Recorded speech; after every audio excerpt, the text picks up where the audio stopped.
Hello and welcome to the Youth Suite. I'm your host Ibrahim Rahman. Joining me today is Shuhel Ahmed, who is a filmmaker and podcaster from London. Welcome aboard, Shuhel. It's a pleasure to have you on the show today. How are you? I'm very well, thank you for asking.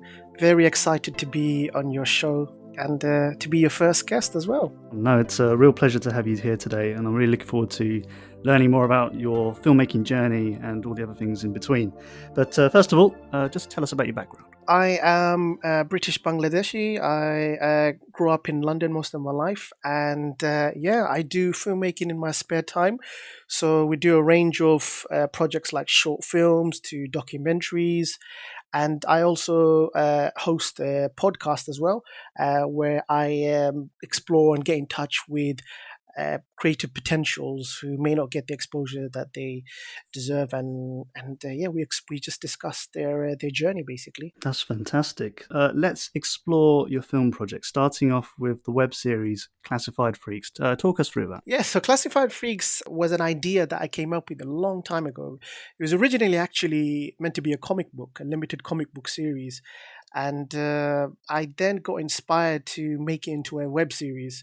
And it was a huge undertaking because obviously, if you're doing a superhero web show, there's special effects and visual effects and all that stuff. And because I came from an animation background, because I studied animation at university, I was able to overcome that. So Classified Freaks is basically a British superhero science fiction political action drama web series. That's quite a mouthful. Yeah, it is a mouthful. Yeah. Currently, there's 3 episodes available to watch. We are currently in post production with episode 4. Filming has been halted because of the pandemic, but we're looking to resume filming when it is possible and safe to do so. That's great. And you've also recently taken on a new project called In the Name of God. Tell us what this is about, Shuhel. In the Name of God was an idea, again, another idea that I had that was kind of in my head for a very long time. It's quite a personal project to me, and it's definitely much more grounded and real compared to Classified Freaks. So it really deals with relationship, family, religion, and identity, and also just the idea of being a human being and that willingness to overcome emotional turmoil and challenges. And it came at a time when we were in lockdown, and I put my heart and soul into the script and was able to attract really great people to it. So at the moment, we haven't really filmed anything, again, due to the pandemic, but I'm hoping that we can get that rolling at some point. But yeah, I'm super excited about this project. That's fantastic. Really good to hear. I mentioned earlier, you're not just a filmmaker, you're also a podcaster, and you host the Creative Grind. What is the Creative Grind, Shuhel? The Creative Grind is basically, it's an initiative that I started whereby I realized that there's a massive pool of untapped raw talent in the UK and abroad. And really, it was about giving a voice, a platform to talented individuals who may not otherwise get a platform on mainstream podcasts, radio, TV shows, and really hearing about their stories and their struggle and just giving them that little bit of exposure that they deserve. And I was fortunate enough to have quite a few guests, and it's been a journey. Unfortunately, because of the pandemic, there's been a bit of a gap. So I'm hoping that I can resume podcasting with the Creative Grind very, very soon. That's great. Now, Shuhel, I love a great origin story. I want to know, how did you get into filmmaking, and when did your interest in filmmaking begin? It's a good question. I guess I was always a creative person and very artistic right from the time I was in primary school. So my teachers would always support me when I was illustrating. And when I got to secondary school, I continued it, but I didn't really pursue it seriously. My parents were very traditional, Asian Muslim family. They wanted me to do well in science, English, and maths, and maybe become a doctor or an accountant. And it wasn't until I went to college that I realized that you could actually maybe make a potential career out of it. But I wasn't still convinced of filmmaking. I was still illustrating, and from that it led to animation. And then one day, I think when I was around 22, 23, I just decided, hey, I'm going to buy, a mid-consumer digital lens camera, and I'm going to start filming and see what happens. And yeah, since then, yeah, I just never looked back. It was the best decision I ever made. And it's been the making of me. It's my heart and my passion. And since then, I've been filmmaking. That's fantastic. Really good to hear. Now, for our younger listeners, what advice would you give to those who are particularly interested in filmmaking? Is there any recommendations or useful tips that you would like to share with them? I guess my main advice would be to just go out there and film and see how you feel about it. Tell stories, create stories. And that way you'll know whether this is something that you want to make a career out of. Because really, it's telling a story, telling a narrative. And that's really the magic of movie making. And that's what I would initially tell them. And don't get too, distracted or clued up with the technology and all the different kinds of cameras and terminology and stuff like that. Just go out there and film with your smartphone, whatever it is that you have within your means, and just go out there and just tell a story. And then from there, see how you feel, and you'll come leaps and bounds. And it's always take it one step at a time. There's no rush. You don't need to go out there and make a Hollywood blockbuster or feel as though that it's going to be amazing. Just go out there and just make a film, whatever it may be. And it's got a positive message, and that I believe, will keep them in good stead from there on in, basically. That's very good advice, Shuhel. Thank you for sharing that. Now, where can our listeners go to find out more about your work? If they go to youtube.com and type in Classified Freaks on the search bar, they'll find Classified Freaks, the episodes listed on there, and they can have a look at that. In terms of my podcast, it's available on iTunes, Spotify, Stitcher. Just type in The Creative Grind, and it will pop up. There's a couple of episodes already up on there as well that they can listen to. Brilliant. Now, let's move on to the next segment of the show. This is called My Topic. Now, for each episode, every guest will have the opportunity to talk about a topic of their choice. Now, Shuhel, tell us about the topic that you've chosen to discuss, and why is this particular topic important to you? I've decided to talk about mental health, and the reason why I decided to talk about this is because it's quite personal to me. It's something that I've experienced within my family, and I believe that it's really important to raise awareness about it because, of course, right now it's a difficult time, and many people have gone through it in the past and in the present and will do so in the future. I see. So what have been your personal experiences around mental health? My mother currently suffers from paranoid schizophrenia, so she was diagnosed with that back in 2010. And my experiences of that was very moving.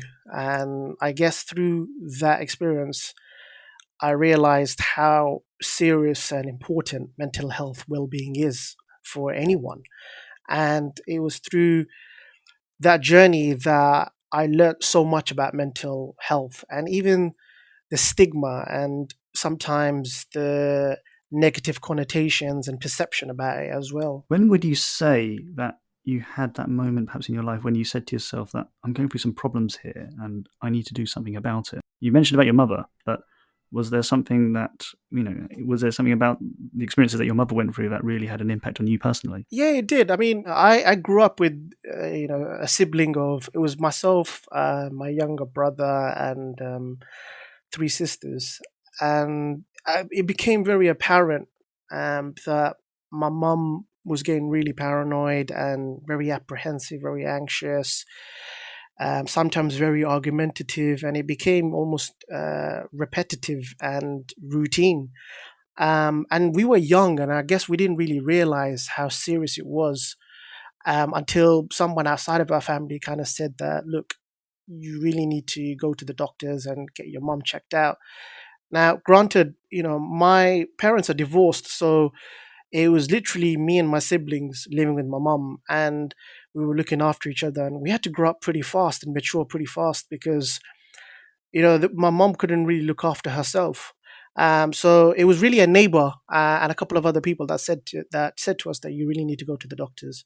So my sisters took the initiative, and we went to the doctors, and they sat us down, and they said that we believe that your mom, is potentially suffering from a very serious mental health condition, and these are the steps that you will need to take. to really look after her. So that was when the reality kind of set in and kicked in that, oh my God, like what we experienced, me and my sisters and my brother, what we thought was normal actually wasn't normal.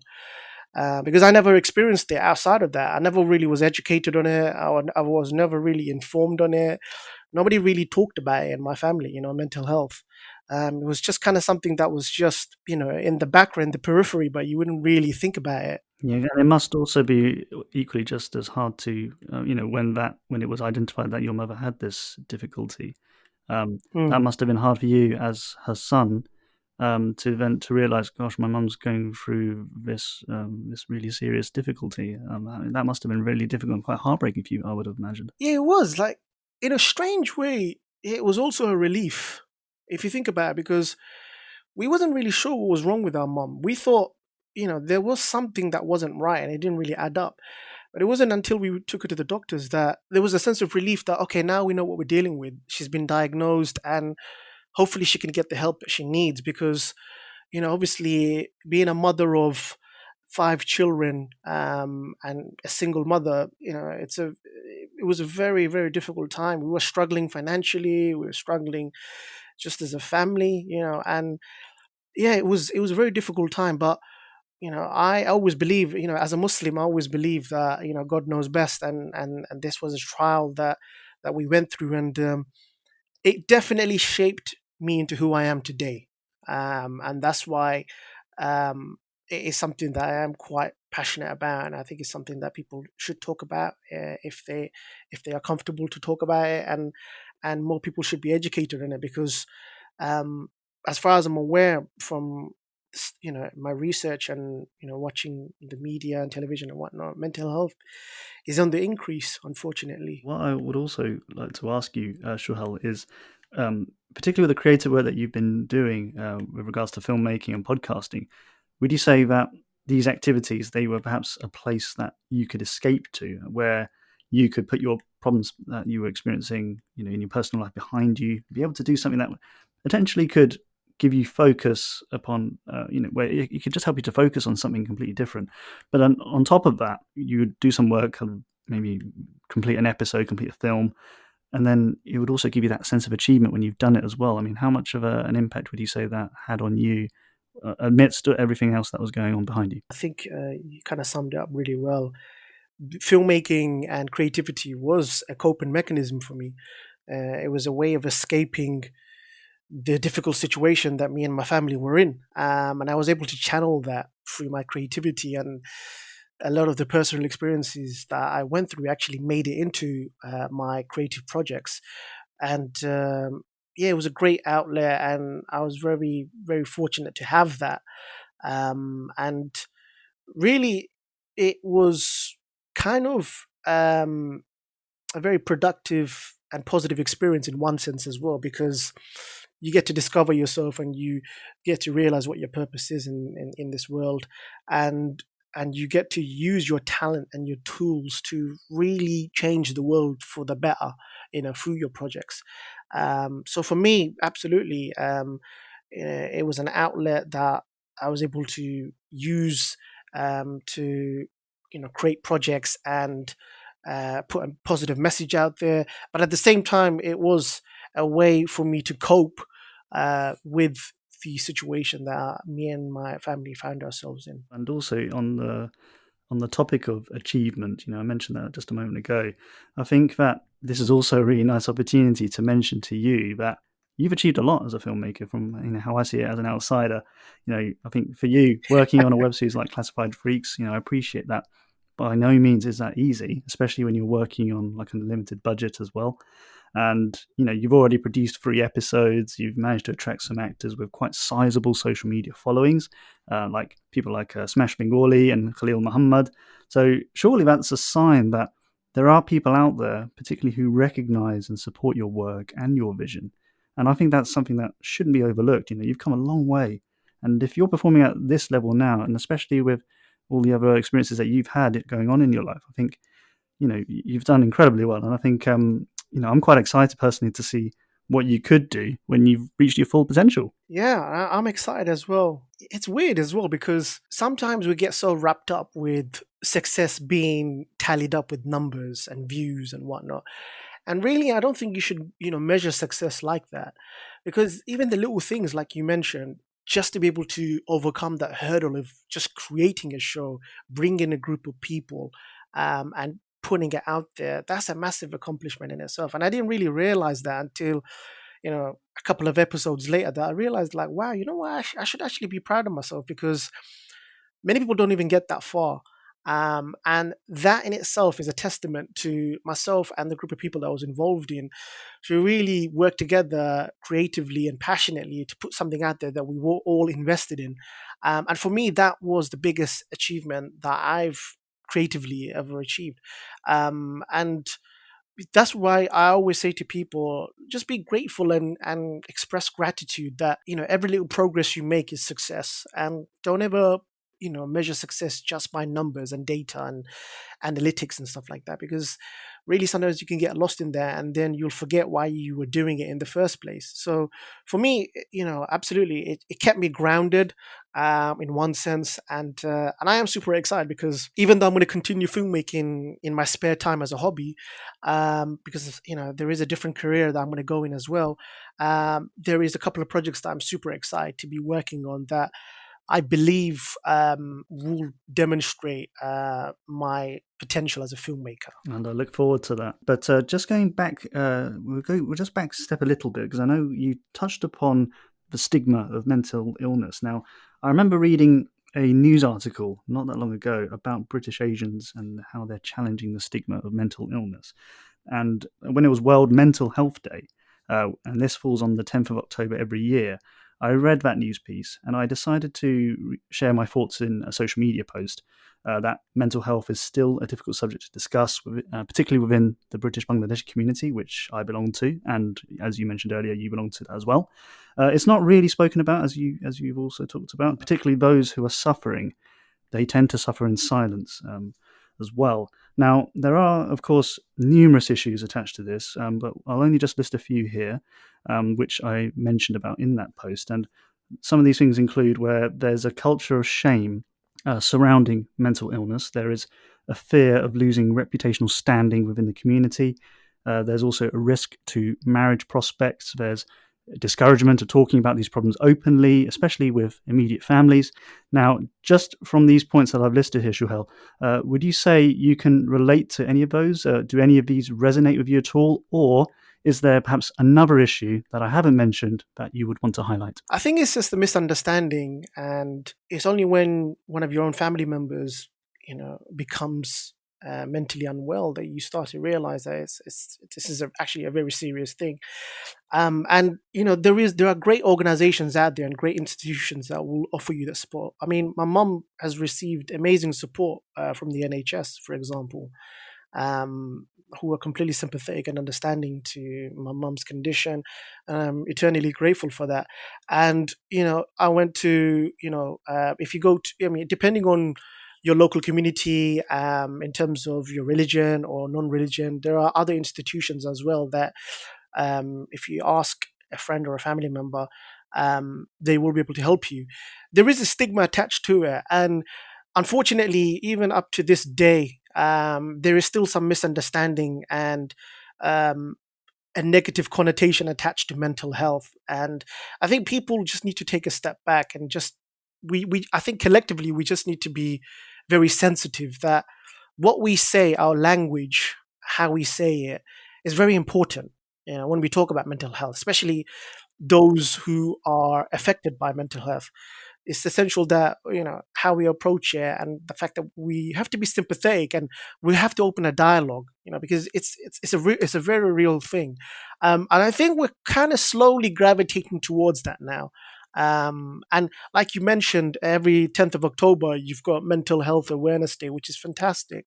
It's really important, and there's a lot of work to be done, and I suspect that it's going to be an ongoing process. What are your thoughts around perhaps the current discourse, current conversations that are happening, that are taking place right now surrounding mental health, particularly within our British Bangladeshi community? Where are you seeing those conversations at present as well? Could you perhaps elaborate on that? It's a weird thing because I think maybe 15, 20 years ago, um, it was, I don't know. I mean, I'm quite oblivious to it. I mean, I didn't really know anything about any support organizations or anybody really talking about it. But now, I mean, I can only talk about the present, but it is being talked about a lot now. For example, I went to my local mosque and our local imam was actually talking about mental health and how it's very, very important that we keep constant contact with our loved ones, our elders, and anybody that might be vulnerable or isolated,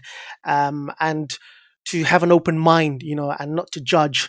So that was really powerful and very resonating for me, from my local community. That was amazing to hear that because you know um, if I was to hear that when I was 16, 15, who knows what the amount of strength that I could have drawn from that. That's not to say that maybe it wasn't out there for me at that time, but it's great to see that now. And I think there's still, I will still say there's still a stigma and a misunderstanding in one sense, because you're right. Like when we talk about mental health, you are talking about something that people might perceive as a very negative thing that might affect your image or your standing. And also it's something that people can't see as well, so there is also that issue. Because it's invisible, it also makes it very difficult to, especially within certain members of our community, maybe even like the older generations, for example, where, let's say, if they have come from Bangladesh and they've then settled in the UK, some of them may not have had that level of education that we have been very fortunate to have ourselves. Mm. And also, I guess the language barrier could also be another issue as well. So I guess lots of other factors to take into consideration here. But of course, when you add this all up together, it does, there are certain issues that, of course, need to be addressed. Absolutely, yeah. And the only way to resolve that is through dialogue and communication. And it has to be constant. We just got to keep it up and keep it going. Are people talking about what you would identify as the right kind of topics? But crucially, in your view, do you think, are we seeing action? Are we seeing progression? Is there some form of positive change? And perhaps from what you may have seen, whether that's on TV, on social media, where are you perhaps seeing that kind of change? Is that happening in your view? Yeah, it is. I think it is happening. I can't really gauge how quick or how slow the progression is, but I think there's definitely progression. Hmm. And I've seen it on social media through public speakers and social media personalities, people raising awareness of it on their social feeds and even on TV programs. And I think it's great to see that, because of course, the more we talk about it in one sense, it's a good way of actually keeping people informed and educating them. And even in my previous workplace where I was, we always talked about mental health and made sure that it was a support that we could provide if anyone was suffering from it, and there was always help and advice and support that we could offer them as well. And also the other thing that I mentioned before is that um, it's important as well to realize that some people might not be comfortable talking about it on a public forum or openly. So, they might. It's really important to maintain confidentiality in one sense as well, because it's quite personal. So it's a double edged coin. Where you just got to balance it out. But we are seeing progress. I can sit here today and say that it's definitely much more talked about now than what it was before. I guess it's probably part of the reason why we're having this discussion in the first place. Maybe Exactly. this was something years ago we never even imagined that we'd be doing, but here we are. We're talking about mental health, and we're identifying the problems, but we're also looking at perhaps potential solutions about what we can do going forward. Exactly. And especially even more so now, given the fact that we're in a pandemic as well. It's going to be, it's always going to be a big topic. And that further magnifies the problems, I think, because everyone, I think, is going through some kind of challenge towards their mental health. Yeah, I think it's impacting everyone. If they hadn't experienced it before, they are most likely to be going through that right now. that's exactly what it is. No one's immune to not being affected by mental health. I think at some point in some time in their lives. Everyone is going to experience it, and it might manifest itself in different ways. But it's really important that family members and friends and colleagues are there to support those people who are in need, who might be isolated, who might not be comfortable talking about it openly. Just be there.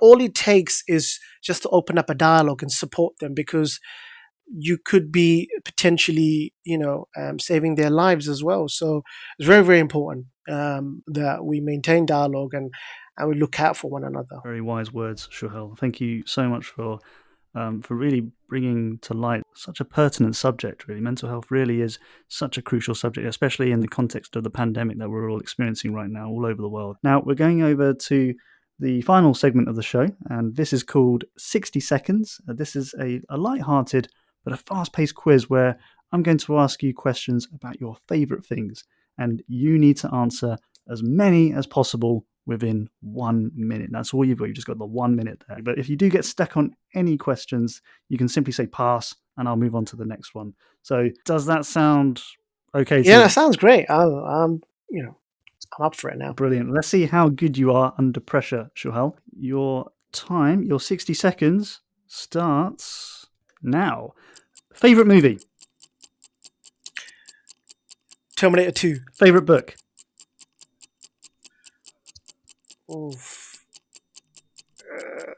The Holy Quran. Favorite park? Victoria Park. Favorite sport? Football. Favorite London tube station? Oxford Circus. Favorite social media channel? Pass. Favorite internet browser? Google Chrome. Favorite car?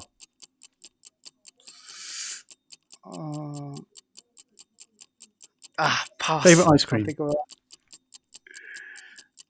Rocket Lolly. Favorite video game? Metal Gear Solid. Favorite dish? Chicken curry. Favorite football team? Manchester United. And time is up. Your 60 seconds are up. How did you think that went, Shuhel? I didn't do too bad there. I think I passed 2. I think because I couldn't make my mind up. Well, I can tell you now that you answered 10 questions correctly, and that obviously puts you in first place on the 60 seconds leaderboard. Yeah, I wonder how long I'm going to last there. So, well done to you on that. Tell us how you're feeling right now. It was fun, man. I really enjoyed that. It's weird as well, because when you put on the spot, like some answers are really instantaneous, and then other answers, like, it's sort of torn between 1 or 2, 3 options, and that's where I was, and I think I passed on 2 occasions. You passed on the favourite social media channel and the favourite car, but you to get everything else there. So no, well done there. On that note, we have come to the end of the show. So Shuhel Ahmed, I have to say a huge thanks once again for joining me at the Youth Suite. I really appreciated you coming on today to talk about your filmmaking journey and to share your personal experiences around mental health. It's been a really productive discussion, and it's great to see how far you've come in recent times, and I wish you all the very best with all your current and your future projects. Before you sign off, any final words from yourself? I just wanted to say thank you for having me on the show, and it was a really good discussion. I was happy to talk about some of the topics that we talked about, and hopefully people benefit. A great way to start off this podcast series. So once again, thank you so much, Shuhel. It's been a real pleasure speaking to you. That was Shuhel Ahmed, a filmmaker and podcaster from London. If you'd like to be a guest on the Youth Suite, get in touch. Drop us an email at youthsuite@outlook.com. Youth Suite is free to listen to and available on any app that supports podcasts such as Spotify and Apple Podcasts. You can also find Youth Suite on Facebook, Twitter, Instagram, and YouTube. Make sure to like, follow, and subscribe so you can stay on top of all future episodes and receive the latest updates about this podcast series. Don't forget to spread the word and tell your family, your friends, everyone. Your support means everything. Join me again for the next episode from the Youth Suite. Until then, I've been Ibrahim Rahman. Thanks for listening. Keep well and stay safe. It's goodbye for now.